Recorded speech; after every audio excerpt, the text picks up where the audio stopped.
ஒரு கபடி பிளேயர் ஆகணும் அப்படின்னு நினைக்கிற ஒரு பையன் தடம் மாறி ஒரு பெரிய தாதாவாகிறான்.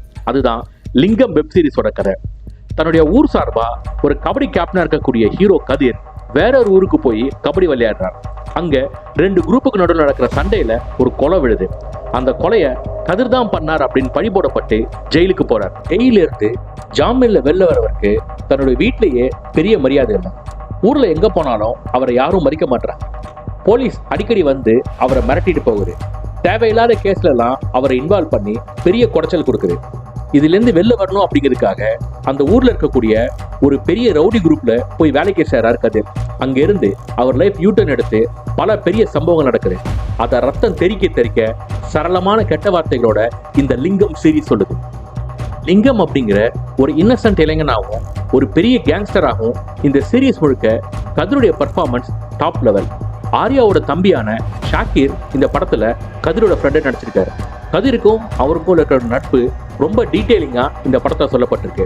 கதிருடைய காதலியாகவும் மனைவியாகவும் வர திவ்ய பாரதி கேரக்டரை விட கொஞ்ச நேரமே வர ஷாக்கிரோட காதலியான பூர்ணிமா ரவியோட கேரக்டர் ரொம்ப சூப்பராக எழுதப்பட்டிருக்கு.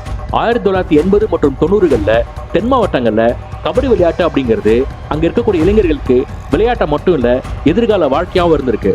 பெருசா தொழில் வளங்களோ தொழிற்சாலைகளோ அதிகமா இல்லாத இடங்கள்ல கபடி விளையாடி ஸ்டேட் லெவல் பிளேயர் ஆயிட்டா ஏதாவது ஒரு கவர்மெண்ட் வேலை கிடைச்சிடும் அப்படின்னு அந்த காலத்து இளைஞர்களுடைய ஒரு பெரிய நம்பிக்கையா இருந்திருக்கு.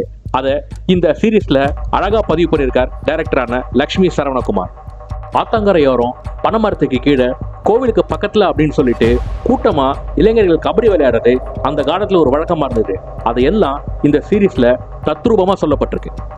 நாய்கள் ரூஹ் மாதிரியான காத்திரமான நாவல்களை கொடுத்த எழுத்தாளரான லக்ஷ்மி சரவணகுமார் தான் இந்த சீரீஸோட டைரக்டர். லக்ஷ்மி சரவணகுமார் ஒரு நல்ல இயக்குனரா இந்த சீரீஸ்ல தன்னை ப்ரூவ் பண்ணியிருக்கார். விலங்கு வெப் சீரிஸோட டைரக்டரான பிரசாந்த் பாண்டிராஜ் தான் இந்த படத்துடைய ஷோ ரன்னர் அப்படின்னு போடுறாங்க. Not sure what's that mean. ஒரு சின்ன சண்டை வந்தா கூட ரொம்ப வருஷம் நட்பு கூட பிரிஞ்சு போயிடும். ஆனா பகை அப்படிங்கிறது அப்படி முடியறது இல்லை. எவ்வளவு வருஷமானாலும் அந்த பகை நிழல் போல தொடர்ந்து வளர்ந்துகிட்டே இருக்கும். வளர்ந்துட்டே போற அந்த பகையை சொல்ற ஒரு கதை தான் இந்த லிங்கம் சீரீஸ். டைம் கிடைக்கும் போது பாருங்க. இந்த சீரீஸ் ஜியோ ஹாட்ஸ்டார்ல இருக்கு.